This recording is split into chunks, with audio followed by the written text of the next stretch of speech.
mengatakan bahwa 14 ABK ini sangat beruntung. Karena kalau kasus ini tidak meledak, itu saya kira status 14 orang lain ini mungkin sama dengan banyak ABK-ABK yang meninggal tenggelam di lautan yang tiada satu orang pun tahu. Baik keluarganya, agen membiarkan, dan bahkan tidak diikuti dengan proses hukum. Tadi Pak Beni menyampaikan banyak kasus yang mandek. Kemlu juga sampaikan bahwa ada ribuan setiap tahun kasus ada, dan itu mungkin tidak semuanya bisa terungkap dan tidak semuanya hak-hak korban itu dikembalikan kepada korban sebagaimana mestinya. Jadi saya dalam hal ini ingin mengucapkan terima kasih kepada pihak-pihak yang awal dan sampai saat ini ikut membantu sehingga kasus ini terungkap. Di sini ada Mas Ari Purboyo dari Korea Selatan. Beliau sekarang ada di atas kapal SPPI, Serikat Pekerja Perikanan Indonesia, orang yang pertama kali mengungkap ini di Korea Selatan. Dia menyaksikan siaran ini dan kemudian dibantu oleh teman-teman EPIL, Associate Public Interest Lawyer di Korea Selatan, dan juga IGF, dan di Indonesia dibantu oleh banyak pihak yang semuanya itu pro bono.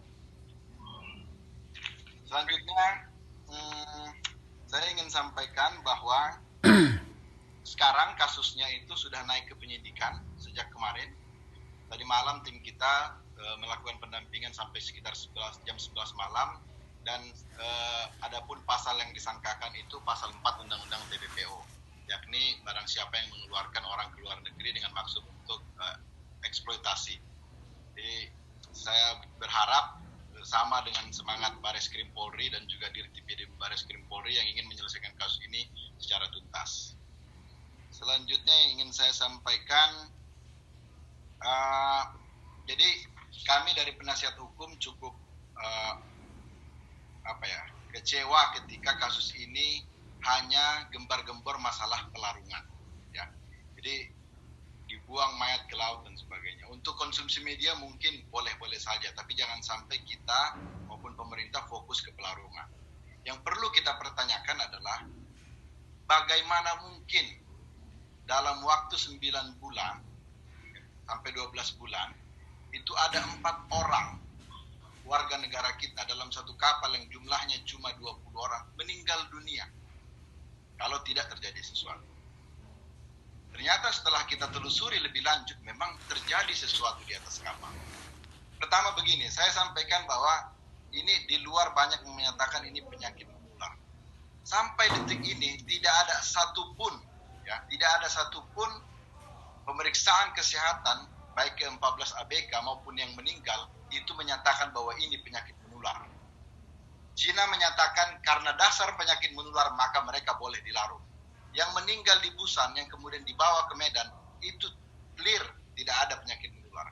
14 ABK yang dicek juga kalau mereka mengalami penyakit menular hidup dalam waktu yang lama dengan yang meninggal, tidak mungkin mereka diperbolehkan kembali ke Indonesia. Dan kami bertemu juga semua dalam keadaan sehat. Jadi alasan penyakit menular itu jangan sampai kita bawa-bawa kembali lagi karena faktanya tidak ada. Kemudian saya ingin katakan begini, setelah kami wawancara ABK itu ternyata penyakit ini datang dalam 2 terminnya. Yang pertama itu November, ada 5 orang yang terkena penyakit ini. Jadi sesak nafas, badan bengkak, itu yang mereka alami. Kemudian periode kedua itu ada 4 orang. Jadi ada yang bisa bertahan dan ada yang kemudian meninggal. Nah ternyata apa penyebabnya? Bagaimana makanan di atas kapal? Ya ternyata terjawab bahwa mereka itu makan umpan ikan yang berbau. Kemudian ayam dan kemudian sayur mayur yang ada di kapal itu sudah ada di kapal sejak berangkat. Yang itu berbeda dengan makanan orang Cina. Makanya sampai kapal ini kembali, orang Tiongkok yang ada di atas kapal tidak satupun kena penyakit.